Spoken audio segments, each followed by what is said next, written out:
खुशहाल बनाना चाहते हैं तो स्मरण रखिए, आपको इस सागर की भांति बनना होगा। शांत चित्त रहिए, सब कुछ संतुलन में रखिए।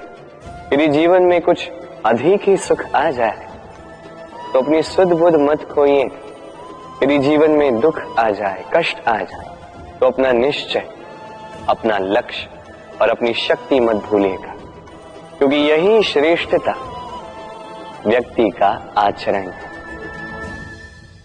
राधे राधे।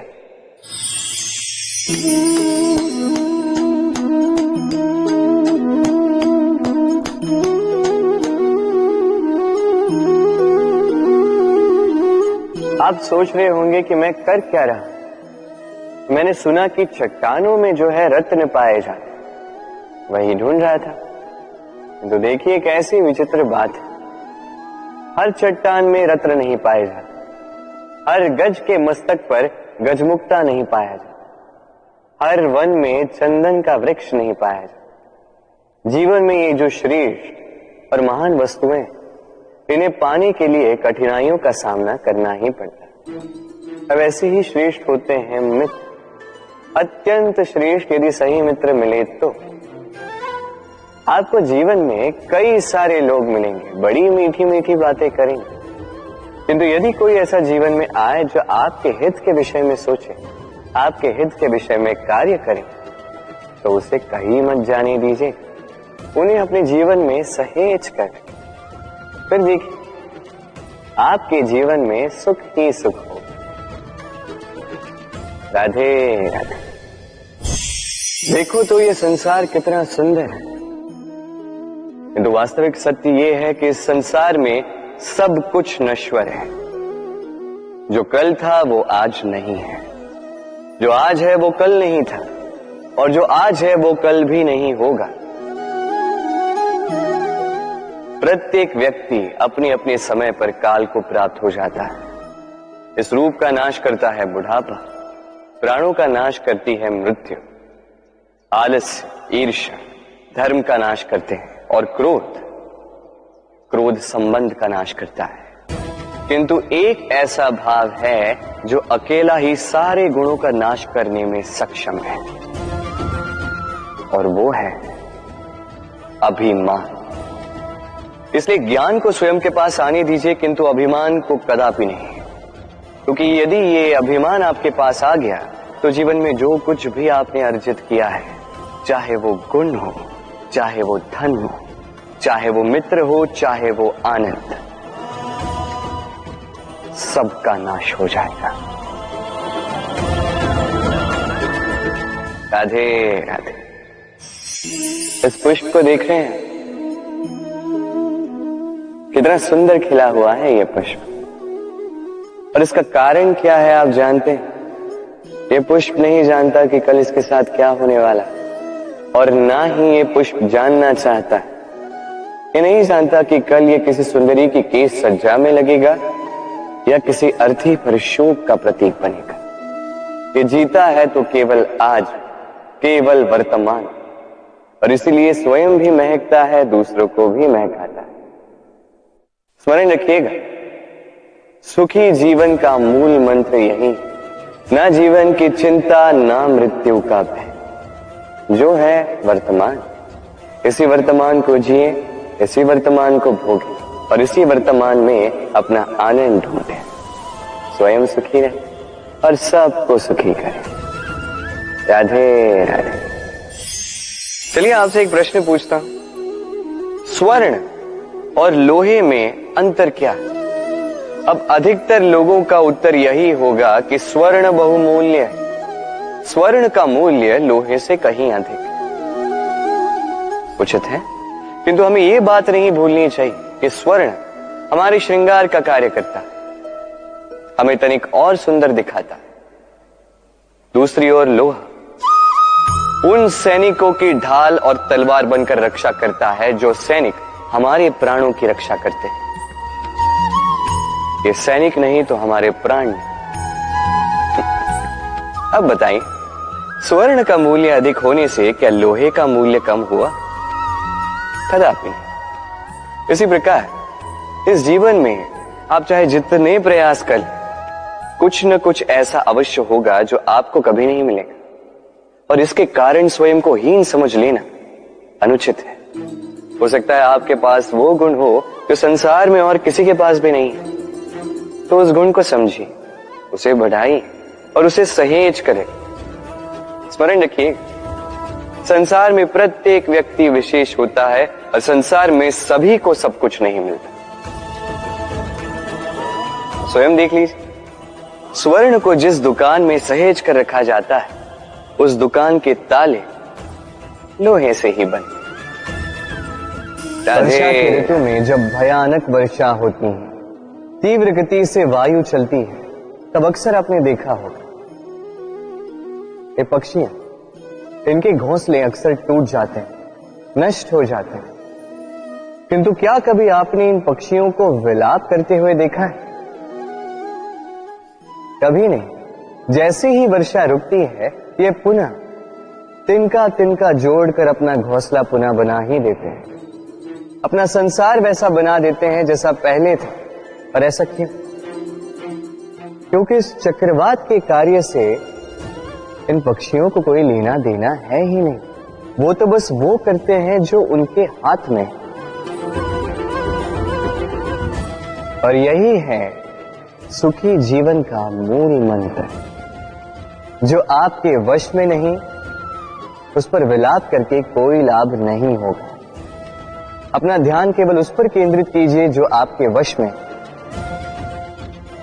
जो बदल चुका है उसे कदाचित आप बदल नहीं सकते, किंतु जिसे आप बदल सकते हैं उस पर ध्यान केंद्रित कीजिए। इस जीवन में तनिक सकारात्मक बन जाइए, देखिए सब शुभ होगा। राधे राधे। मनुष्य सदैव विश्वास करता है ऊपर उठने में, ऊंचा और ऊंचा उठने में, किंतु वास्तविकता तो यह है कि जब तक शिखर को स्पर्श नहीं करोगे, ऊपर उठने में आनंद नहीं आएगा। अब देखिए ये वर्षा जब आकाश से गिरती है, धरती भी इसका स्वागत करती है, क्योंकि वर्षा गिरती है धरती की प्यास बुझाने के लिए। वर्षा आती है तो वन उपवन झूम उठते हैं, मोर पपी है नाचते हैं, गाते हैं। इसलिए नहीं कि वर्षा गिरी, इसलिए कि वर्षा उस भाव से गिरी। अब उसी स्थान पे यदि आकाश से कड़कती हुई बिजली धरती पर गिरे तो प्रकृति भयभीत हो जाती है। अर्थात ये भाव अत्यंत महत्वपूर्ण है। सर्वप्रथम इस भाव को देखिएगा, और यदि इस भाव में सृजन है तो समझ लीजिए सब कुछ शुभ ही होगा। राधे राधे। जब भी हम किसी वृक्ष को देखते हैं, सर्वप्रथम हमारी दृष्टि पड़ती है उसके पुष्पों पर, हरे भरे पत्तों पर, रसीले फलों पर, किंतु वो कठोर, वो निस्वार्थ जड़, उससे तो हम कभी आकर्षित होते ही नहीं। अब क्या इसका अर्थ ये है कि जिसने बलिदान दिया, जो उस वृक्ष की नींव है, जिसने उस वृक्ष को बढ़ाया, उसका कोई मोल ही नहीं। स्मरण रखिएगा, जब भी हम किसी वृक्ष को जल देते हैं, उसके पत्तों, पुष्पों या फलों को नहीं, उसकी जड़ को देते हैं। जब भी हम किसी वृक्ष की पूजा करते हैं, यही पुष्प, यही तिलक हम उसकी जड़ को अर्पित करते हैं। अर्थात कहीं न कहीं अनजाने में ये प्रकृति आपको वो मान दे ही देती है जिसके आप पात्र हैं। और इसीलिए तो मैं कहता हूं, तो कर्म किए जा, तू फल की चिंता ना कर, तुझे वो मान अवश्य मिलेगा जिसका तू पात्र है, बस विश्वास कर। राधे राधे। सागर कितना विशाल होता है ये सागर, क्या नहीं कर सकता ये सागर। क्षण भर में त्राही त्राही मचा सकता है, प्रलय ला सकता है, संसार मिटा सकता है। ये सागर जीवन ज्योति बुझा सकता है। यदि कुछ नहीं बुझा सकता तो एक प्यासे की प्यास। दूसरी ओर ये गागर इतनी छोटी है कि गोपियां एक साथ 10-10 लेकर चल सकती हैं, किंतु यही छोटी गागर 20 की प्यास बुझा सकती है।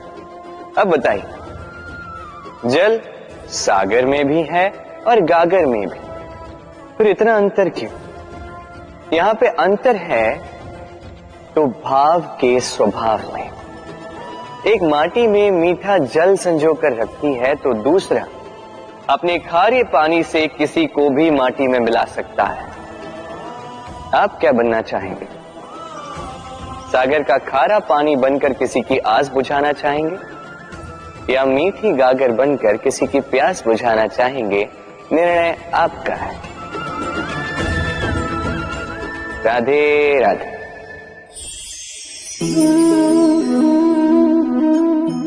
बालपन में एक बात थी जो मुझे कभी समझ नहीं। मैं सदैव आश्चर्यचकित रहता था कि ऐसा कैसे हो सकता है। बात कुछ यूं थी, मैं हमारी गौशाला में देखता था अलग अलग रंग रूप की गैया, किसी का रंग काला तो किसी का श्वेत, किसी का भूरा तो किसी का चितकब। अब मैं देखता था किसी के सिंग बड़े हैं तो किसी के इतने छोटे कि मानो दिखाई ही न दे। कोई गैया आकार में छोटी थी तो कोई तनिक बड़ी, किंतु जब ये सारी गैयाएं दूध देती थी तो मैंने देखा सब कुछ तो समान, रंग समान, स्वाद समान, गुण समान, पौष्टिकता समान। अब मैं ये समझ नहीं पाया, मेरी दृष्टि में तो सारी गैयाएं अलग अलग थी। मैंने सोचा मैंने मैया से पूछता। मैंने मैया से पूछा, मैया ने मुझसे कहा, कान्हा, रंग रूप बदलने से गैया की वास्तविकता तो नहीं बदलती ना, गैया तो गैया ही रहेगी। अब मैं ये बात नहीं समझ पाता कि मनुष्य इसे आत्मसात कैसे नहीं कर सकता। देखिए, रंग, रूप, जात, धर्म, भाषा, इससे ऊपर है मानवता, और मानवता का एक ही धर्म है और वो है प्रेम। तो यही प्रेम अब सब में बांटते रहे, प्रेम से सबकी सेवा करते रहे। इस मानवता का अमृत चख के देखिए, फिर आप समझ जाएंगे कि हम सब भिन्न भिन्न नहीं, हम सभी एक हैं। राधे राधे।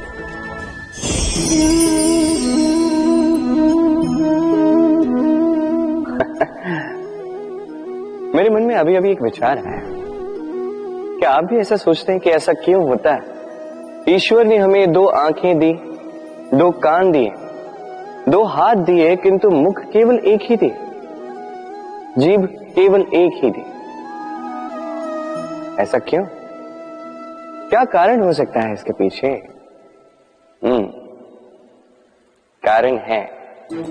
कारण यह है कि ईश्वर चाहते हैं कि हम देखें अधिक, सुने अधिक, कार्य अधिक करें, बोले कम। अब यदि आप गौर से सोचेंगे तो इसमें भी हमारी जीभ को अत्यंत कोमल बनाया गया है ताकि इन कठोर दांतों के मध्य में ये बड़ी सरलता से रह सके। अब इसके पीछे भी कोई कारण है। हमारे शब्द और हमारी वाणी भी इसी प्रकार कोमल और सरल होनी चाहिए। स्मरण रखिए, यदि इस मुख से शब्द कठोर निकलेंगे तो इसके परिणाम भी कठोर ही होंगे। इसी कोमल, इसी सरल और इसी मीठी वाणी के साथ आइए मेरे साथ कहें, राधे राधे। इस कोमल घास को देख रहे हैं, इतनी कोमल कि कोई बालक भी आके इस पर बैठ जाए तो ये दब जाती। एक छोटा सा चूहा कहीं से आ जाए, अपने दांतों से इसे काट सकता, और यदि कोई हाथी आ गया तो बड़ी सरलता से इसे जड़ से उखाड़ कर फेंक सकता है ना? अब देखिए,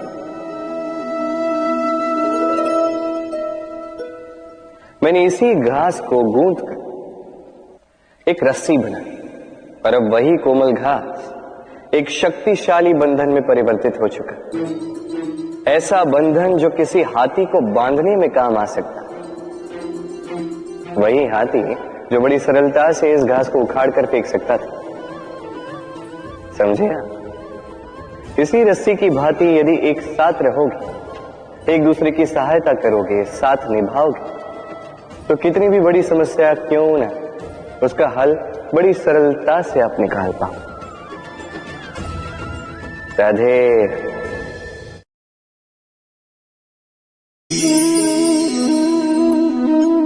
कैसे हैं आप? पूछने का कारण ये कि आज के समय में आसपास किसी भी देख लो, दुखी, व्याकुल, सोचता है कि संसार में सबसे अधिक दुख उसी के जीवन में, सबसे अधिक समस्याएं उसी के जीवन में। संसार में ऐसा कोई व्यक्ति नहीं जिसके जीवन में समस्या नहीं, और संसार में ऐसी कोई समस्या नहीं जिसका हल मनुष्य के पास नहीं। किंतु उस हल को खोजने के लिए अपनी भुजाओं को खोलकर जीवन में आगे बढ़ना होता है, साहस से आगे बढ़ना होता है। किंतु कुछ लोग क्या करते हैं? अपने माथे पर हाथ रख के किसी कोने में बैठकर निराश होकर अपने भाग्य को कोसते हैं। नहीं, ये कभी मत कीजिए। कर्म कीजिए, आगे बढ़िए, साहस दिखाइए, और सबसे महत्वपूर्ण बात, संयम रखें। क्योंकि आपका लक्ष्य कितना भी कठिन क्यों ना हो, उस तक पहुंचने का मार्ग आपके पांव के नीचे से होकर ही जाए। राधे राधे। आप ऐसे कई लोगों को जानते हो जो ब्रह्म मुहूर्त में उठते हैं, स्नान करते हैं, प्रार्थना करने बैठ जाते हैं, श्लोक पाठ करते हैं और दूसरों को भी ज्ञान देते हैं कि वो भी ये सब करें, मंत्रोच्चार करें।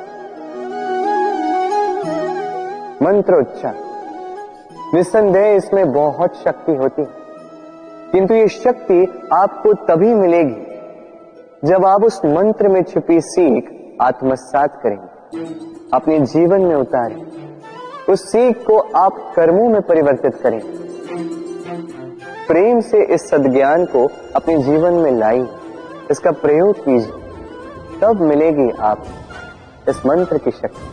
अन्यथा ये मंत्र पढ़ के कोई लाभ नहीं होगा। स्मरण रखिएगा, मंत्र की शक्ति उसे बोलने में नहीं, उसे अमल करने में। राधे राधे। कितनी शांत, सौम्य, शीतल होती है एक बहती नदी। आसपास की भूमि को नम करती है, पशुओं को जल देती है, पक्षियों के लिए क्रीड़ा स्थल बन जाती है और हमें देती है शांति। किंतु बाढ़ में जब यही बहती नदी प्रकोप पर उतर आती है, जब अपना रौद्र रूप धारण कर लेती है, कुछ नहीं छोड़ती। वन, घर, शहर, पर्वत तक तोड़ डालती है ये शांत बहती नदी। अब इसी प्रकार होते हैं हमारे भाव। जब तक शांत है, जब तक नियंत्रण में, तब तक सदा आपको सुख देंगे। किंतु यदि ये अनियंत्रित होकर बाहर निकले, सर्वस्व का अंत कर देते हैं। इसलिए भावनाओं के नियंत्रण में नहीं, भावनाओं को नियंत्रण में करना सीखें। आप जीवन में बहुत सफलता पाएंगे। राधे राधे। चलिए आपसे एक प्रश्न करता हूं, सबसे स्वादिष्ट फल कौन सा है? अब कोई कहेगा आम, तो कोई कहेगा सीताफल, कोई कहेगा अमरूद, और क्यों नहीं? अब प्रत्येक व्यक्ति की अपनी अपनी रुचि है, अपना अपना स्वाद है। कोई ये भी कह सकता है कि भाग्य से जो भी फल मिले वही सबसे अच्छा। अब रुचि चाहे जो भी हो, जैसी भी, सबसे मीठा फल वही जो परिश्रम के पश्चात प्राप्त हो। अब देखिए, तिनका तिनका जोड़कर, पाई पाई जमाकर अपनी स्वयं की एक कुटिया बनाना, उसमें रहना, वाह, इसका आनंद ही कुछ और है। और इसके समक्ष बड़े बड़े महलों का सुख फीका पड़ जाता है। ऐसा क्यों होता है? इसका उत्तर बड़ा ही सीधा साधा है। जब आप परिश्रम करते हैं, मानसिक परिश्रम करते हैं, शारीरिक परिश्रम करते हैं, अपना सारा समय उसमें निवेश करते हैं, निरंतर प्रयास करते हैं, उसके पश्चात आपको यह फल मिलता है, तो इस फल का मूल्य तो आप जानते ही हैं। स्मरण रखिएगा, परिश्रम अमूल्य है, इसलिए इससे मिला फल भी अतुल्य है। तो परिश्रम करते जाइए, निरंतर प्रयास करते जाइए, इस फल को प्राप्त करते जाइए, अपने इस जीवन में इस सफलता को प्राप्त करते जाइए। और मेरे साथ प्रेम से कहिए, राधे राधे। लोग कहते हैं संगठन में बहुत शक्ति होती है, और सत्य कहते हैं। अब देखिए, एक उंगली और एक मुट्ठी के बल में कितना अंतर है हम सभी जानते हैं, किंतु एक उंगली आपको उचित मार्ग दिखा सकती है, मुट्ठी मार्ग अवरुद्ध कर सकती है। इसलिए यह जानना अत्यंत महत्वपूर्ण है कि संगठन और भीड़ में क्या अंतर है। इसे पहले पहचान।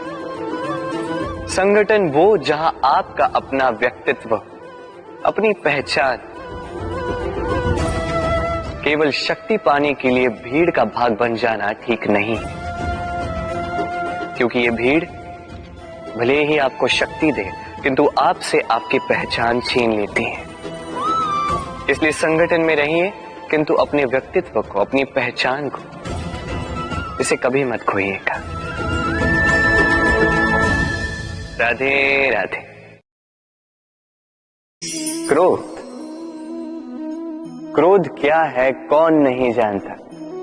हर आयु, हर वर्ग, हर श्रेणी के व्यक्ति को क्रोध का अनुभव हो चुका है। बल्कि किसी किसी का तो परिचय ही इसी प्रकार दिया जाता है कि व्यक्ति अत्यंत क्रोधी है, इससे तनिक बच के ही रहे। अब क्रोध क्या है हम सभी जानते हैं, किंतु ये क्रोध कर क्या सकता है ये बहुत कम लोग जानते हैं। क्रोध कुछ इस प्रकार है, किसी जलते हुए अंगारे को पकड़ना और किसी और की ओर फेंकना। अब इसके पीछे आपकी मंशा होती है सामने वाले को जलाने की, किंतु उससे पहले तो आपके स्वयं के हाथ जल जाते हैं। तो स्मरण रखिएगा, जब भी आप किसी और पर क्रोध करते हैं, सर्वप्रथम वो आपके विनाश का कारण बनता है। मैं कहता हूं, जब इस संसार में करने के लिए प्रेम है तो क्रोध करना ही क्यों। प्रेम कीजिए, यही प्रेम सब में बांटिए, और इसी प्रेम के साथ कहें राधे राधे। भय, ये भय सदैव मनुष्य के साथ ही रहता है। कुछ खो देने का भय, जो पा लिया उसे खो देने का भय, अब जिसके हम निकट हैं उसके दूर चले जाने का भय, जो हमारा है हमसे छिन जाने का भय। अब मनुष्य सारा जीवन व्यतीत कर देता है इस भय की छाया में। किंतु क्या कभी आपने ये सोचा है कि ये भय हमें क्यों लगता है? ये भय हमें इसलिए लगता है क्योंकि हम उस व्यक्ति, उस भाव, उस वस्तु को स्वयं से समेट कर रखते हैं। हम स्वयं उसे इतनी शक्ति दे देते हैं कि वो जब चाहे तब हमें छोड़कर जा सकता है, हमें कष्ट पहुंचा सकता है। किंतु यदि हम उस भाव, उस व्यक्ति, उस वस्तु से निर्लिप्त रहें, उसके आकर्षण से हम मुक्त हो जाएं, तो ना ही वो हमें छोड़कर जा सकता है, ना ही हमें कष्ट पहुंचा सकता है। इसलिए स्वतंत्र रहिएगा और सबको स्वतंत्र रखिएगा, प्रेम को भी। राधे राधे। अस्तो मां सद्गमय तमसो मां ज्योतिर्गमय मृत्युर्मामृतम गमय। कभी आपने सोचा है काला रंग ना होता तो क्या श्वेत रंग आपको भाता? रात्रि का अंधकार ना होता तो सूर्य प्रकाश का अर्थ हमें समझ आता? ये थकान ना होती तो क्या विश्राम का अर्थ हम समझ पाते? ये भूख ना होती तो क्या इन स्वादिष्ट व्यंजनों का अर्थ हम समझ पाते? क्या इन सब का आनंद हम ले पाते? स्मरण रखिएगा, इस संसार में कोई भी भाव या वस्तु बुरी नहीं। यदि आप मानते हैं कि बुरी है तो किसी कारण से ये बुराई आवश्यक है, अन्यथा ईश्वर इसे हमारे संसार में रखते ही। इस बुराई का उद्देश्य है हमें अच्छाई का आभास करवाना, ताकि हम अच्छाई में अपना लक्ष्य साध सकें। इसलिए बुरों से कभी घृणा मत कीजिएगा, ये तो केवल भलाई की आवश्यकता के जनक है। उन्हें भले में परिवर्तित कीजिए, असत्य से सत्य की ओर ले जाए, अंधकार से प्रकाश की ओर ले जाए, मृत्यु से अमरत्व की ओर ले जाइए, किंतु प्रेम के पथ से। राधे राधे। अक्सर हमारे पास एक बहाना होता है, एक खींच होती है कि संसार में हम करें तो क्या करें, जो हम करना चाहते हैं वो पहले ही कोई कर चुका है, हमारे पास तो कुछ करने के लिए ही नहीं है। यदि आपको उदाहरण दूं तो इन पूजा की थालियों को देखिए, पहले से ही सब कुछ सज्ज करके रख दिया गया है। अब ऐसे में हम सोचते हैं कि करना क्या शेष है, सब कुछ तो पहले ही हो चुका है। अब यहाँ पे समस्या कर्तव्य में नहीं, यहाँ समस्या हमारी सोच में। हम ये सोचने में समय व्यतीत करते हैं कि क्या हो चुका है। हमें ये सोचना चाहिए कि क्या करना अब भी शेष है जिसमें हम अपना योगदान दे सकते हैं।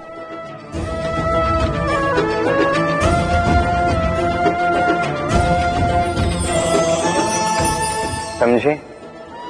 संसार में ऐसा कोई कार्य नहीं जो पूरा हो।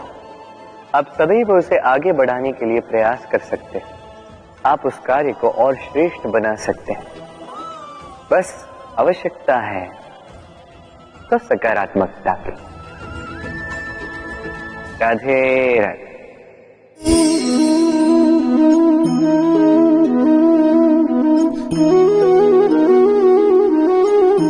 चलिए आज आपसे एक प्रश्न पूछता हूं। मनुष्य अंधकार से भयभीत रहता है, ऐसा क्यों? इसका उत्तर है कि इस अंधकार में मनुष्य कुछ देख नहीं पाता, न आगे देख पाता है न पीछे, आसपास क्या है समझ नहीं पाता, न अपनी राह देख पाता है न अपना लक्ष्य, जिसके कारण अपना विश्वास खो देता है और इसी कारण से भयभीत हो जाता है। चलिए अब आपसे एक और प्रश्न करता हूं। क्या इस संसार में इतना अंधकार है कि इस दिए का अस्तित्व ही मिटा दे? नहीं, उल्टा ये दिया अंधकार को चुनौती देता है, स्वयं जलकर संसार को प्रकाश देता है। ये छोटा सा दिया, अब जब ये छोटा सा दिया अंधकार से भयभीत नहीं होता तो भला आप क्यों असफलता से भयभीत होते हैं? आपके भीतर एक अमर आत्मा है, बस आवश्यकता है तो उस आत्मा को जगाने की। अपने भीतर की इस ऊर्जा को जगा कर तो देखिए, सब कुछ दिखेगा। राधे राधे। विवाह प्रेम का लक्ष्य है, ये भ्रम है था। और इसीलिए मनुष्य सदैव ये भूल कर बैठता है, सोचता है कि विवाह ही प्रेम का लक्ष्य है। मनुष्य प्रेम को पाना ही प्रेम समझ लेता है। अब देखिए ना, इस संसार में कुछ ऐसे भी भाग्यशाली लोग हैं जिनका विवाह उनके प्रेम के साथ होता है। कुछ का प्रेम ऐसा भी जिन्हें विवश होकर ना चाहते हुए भी किसी और के गले में वरमाला डालनी पड़ती है। किंतु ये दोनों भूल कर बैठते हैं तब विवाह के पश्चात वो सोचते हैं कि हमें तो सब कुछ मिल गया, हमने तो प्रेम प्राप्त कर लिया, हमारा लक्ष्य पूर्ण हुआ। किंतु उसके पश्चात ये जो प्रेम है था कहीं ना कहीं खो जाता। और जिन्हें प्रेम ना मिला वो प्रेम ना मिल पाने की पीड़ा में प्रेम ही भूल जाते हैं। समर्पण, 100% निस्वार्थ समर्पण, वो समर्पण जो किसी मां के मन में अपनी संतान के लिए होता है। क्योंकि ये प्रेम दाऊ, ये प्रेम पाना नहीं है, ये प्रेम देना है। अपने आप को, अपने अस्तित्व को, अपनी आत्मा को समर्पित कर देना। ये प्रेम ना ही शारीरिक है ना ही भौतिक, ये प्रेम तो अपनी आत्मा का समर्पण है।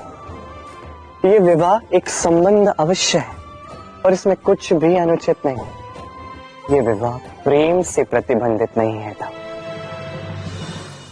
ये प्रेम कहीं ऊंचा है। अब यदि मैं आपको उदाहरण दूं तो क्या राधा के विवाह के पश्चात मैं उसके सुख की कामना करना छोड़ दूं? कैसे मैं प्रयास न करूं कि राधा जीवन में सदा सदा के लिए सुखी रहे? क्या मेरे मन में राधा के लिए प्रेम कम हुआ? कृष्ण का राधा के प्रति प्रेम कृष्ण में समाहित है ना? दाऊ, ये प्रेम पाप तब बन जाएगा जब इस प्रेम के बदले हम कुछ चाहेंगे। किंतु यदि ये प्रेम समर्पित हो तो ना ही ये अनीति है ना ही ये पाप है। पर सेतु बांधने की कथा के विषय में तो आपने सुना ही होगा। श्री राम की सेना को 100 योजनों के समुद्र को पार करके लंका पर आक्रमण करना था। वास्तुकार नल और नील ने सेतु बांधने का उपाय सोचा, किंतु अब सेतु बांधा कैसे जाए? समुद्र इतना गहरा है, कितने पत्थर डाले जाए कि पार करने लायक स्थान हम समुद्र से ले सकें। तब किया गया एक काम, पत्थरों पर लिखा गया राम का नाम, और जब इन पत्थरों को सागर में फेंका गया तब वो तैरने लगे। अब कोई कहेगा ये राम के नाम की महिमा है, कोई कहेगा ये नारायण का कोई चमत्कार, किंतु नहीं, ये राम का वो गुण है, उनके व्यक्तित्व की वो महानता है जिसने उनका प्रतिनिधित्व किया। कि पत्थर भी इस सागर में तैरने लगे।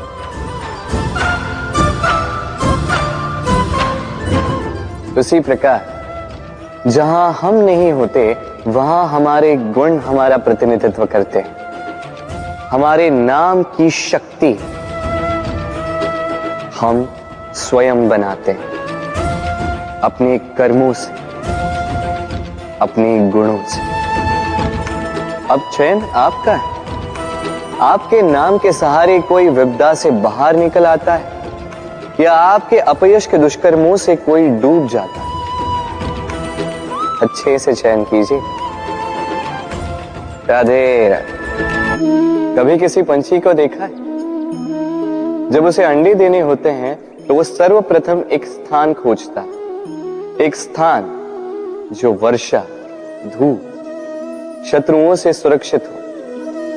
फिर वो अपना घोंसला बनाता है, फिर अंडे देता है, और फिर जब उन अंडों से नन्ही संतानें निकल आती तो उन्हें भोजन देता, उनकी सुरक्षा करता, परंतु जब उनके पंख निकल आए तो ना उन्हें भोजन देती है, ना ही उन्हें घोंसला बनाना सिखाती। उड़ने की कला सिखाती है बस। फिर वो नन्ही संतानें उड़ने की कला सीखकर स्वयं अपना भोजन लाना सीख जाती, स्वयं घोंसला बनाना सीख जाती। और हम मनुष्य क्या करते हैं? संतान के बड़े होने के पश्चात भी उनकी चिंता में सूखते हैं, प्रयास करते हैं कि उनके लिए घर बना सके, और अपनी संतान को और भी शक्तिशाली बनाने के स्थान पर पंगु कर जाते हैं। जीवन में वही कीजिए जो एक पंछी करता है। अपनी संतान को उड़ने की कला सिखाई, संस्कार दीजिए, और एक समय के पश्चात उसे स्वयं अपना आकाश चुनने को मुक्त कर दीजिए। राधे राधे।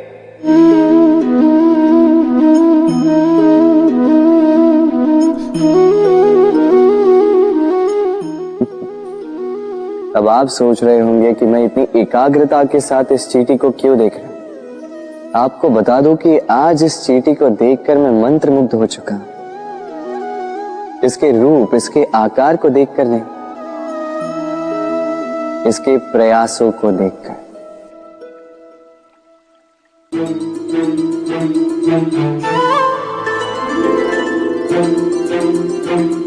आप जानते हैं, अनगिनत प्रयासों के पश्चात चींटी अपना एक छोटा सा घर बना पाती है, जो अन्य जंतुओं के लिए सरल सी बात है।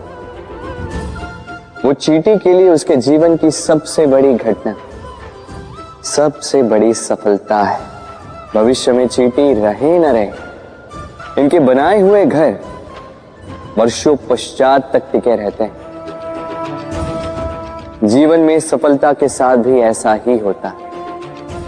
आपको एक दिन में सफलता नहीं मिलती, किंतु यदि आप प्रतिदिन प्रयास करते रहे तो एक दिन आपको सफलता अवश्य मिलेगी। स्मरण रखिएगा, भाग्य के द्वार उनके लिए नहीं खुलते जो हार मान लेते हैं। भाग्य उनका स्वागत करता जो उठकर उनके द्वार खटखटाने का प्रयास करते। तो प्रयास करते रहे, सफलता एक न एक दिन आपके पास आएगी। राधे राधे। क्या प्रेम में विवाह करना अनिवार्य है? तुम्हें क्या लगता है? बात बुराई की नहीं है राधा, बात है बंधन और जुड़ाव की। राधा, विवाह एक ऐसा पवित्र बंधन है जो दो लोगों को एक जीवन के लिए बांध के रखता है। किंतु प्रेम एक ऐसी भावना है राधा, जो दो प्रेमियों को अनंत काल तक जोड़कर रखती है। विवाह में कोई बुराई नहीं है राधा, किंतु क्या इसे प्रेम के अनंत बंधन का अंग बनाना उचित होगा? जो प्रेम अलौकिक है राधा, उसे सांसारिक बंधन में क्यों बांधना? हमें देखो, इस क्षण को देखो, अभी भी हम साथ में ही है ना।